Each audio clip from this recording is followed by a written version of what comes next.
Assalamualaikum warahmatullahi wabarakatuh.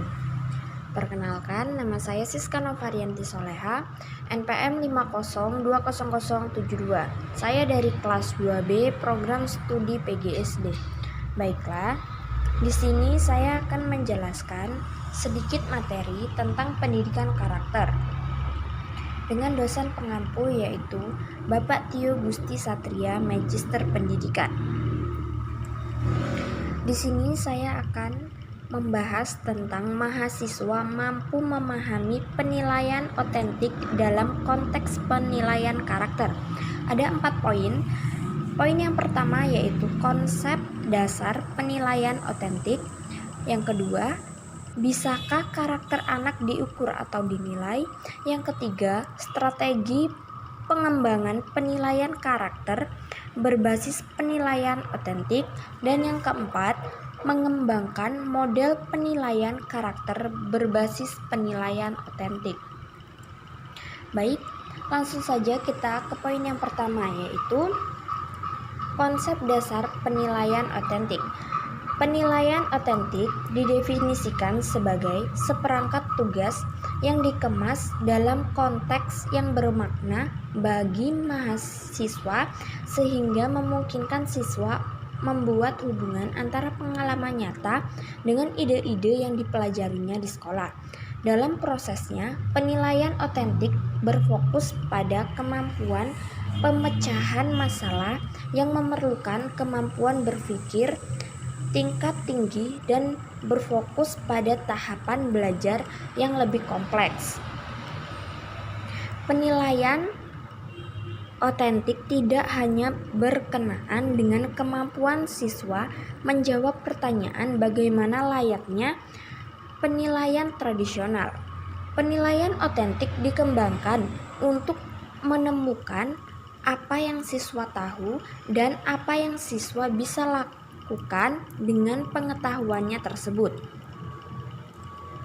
Berdasarkan sudut pandang ini, penilaian otentik adalah penilaian yang berkenaan dengan pemahaman dan implementasinya.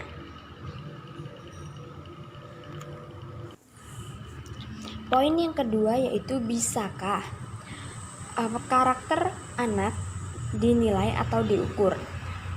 Karakter anak dapat diukur dengan melihat proses biologis, proses kognitif, dan proses sosial yang terjadi pada masa pertumbuhan dan perkembangan. Dengan adanya perubahan-perubahan tersebut, maka akan membentuk karakter anak yang berbeda-beda. Mengetahui sudah sejauh mana anak tersebut mengalami perubahan sehingga kita dapat menilai karakter tersebut. 1. Proses biologis meliputi perubahan-perubahan fisik individu, gen yang diwarisi dari orang tua, perkembangan otak, penambahan tinggi dan berat badan, keterampilan motorik, dan perubahan-perubahan hormonen pada masa puber mencerminkan peranan proses-proses biologis dalam perkembangan. 2. Proses kognitif meliputi perubahan-perubahan yang terjadi pada individu mengenai pemikiran, kecerdasan, dan bahasa. Dan yang terakhir, 3. Proses sosial meliputi perubahan-perubahan yang terjadi dalam hubungan individu dengan orang lain, perubahan-perubahan dalam emosi, dan perubahan-perubahan dalam kepribadian.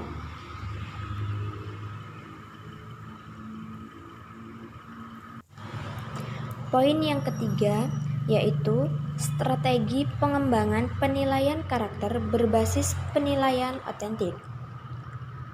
Budi Mansyah menyatakan bahwa dalam konteks mikro pada suatu pendidikan, maka program karakter perlu dikembangkan dengan prinsip-prinsip berikut. 1. Berkelanjutan. 2. Melalui semua subjek pembelajaran. 3. Nilai tidak diajarkan tapi dikembangkan. 4. Proses pendidikan dilakukan serta pendidik secara aktif dan menyenangkan.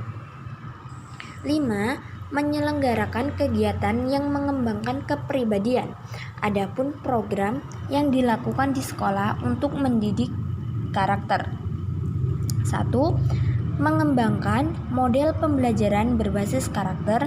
2. Mendukung pembudayaan organisasi sekolah. Dan 3. Memberikan layanan konsultasi tentang implementasi pendidikan karakter.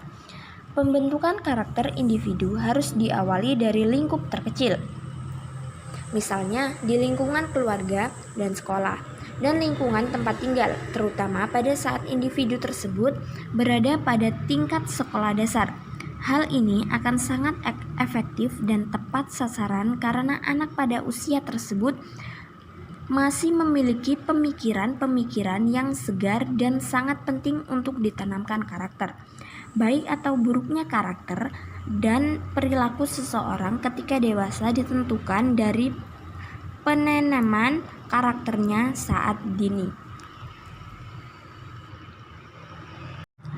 Poin yang terakhir yaitu 4. Pengembangan model penilaian karakter berbasis penilaian otentik.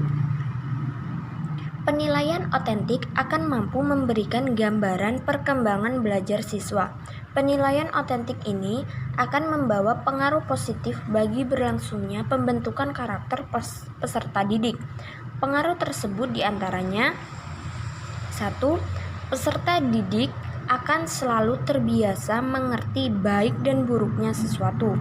2. Mempunyai kecintaan terhadap kebajikan dan menjauhi keburukan. 3. Mampu melakukan kebaikan dan melakukannya. 4. Tidak mendiskriminasi dalam berteman.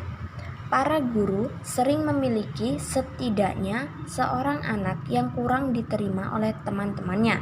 Strategi-strategi membangun komunitas yang telah kita didiskusikan sebelumnya dapat membantu untuk menyatukan anak yang dijauhi tersebut. Walaupun demikian, guru harus menanam usaha-usaha tambahan lainnya.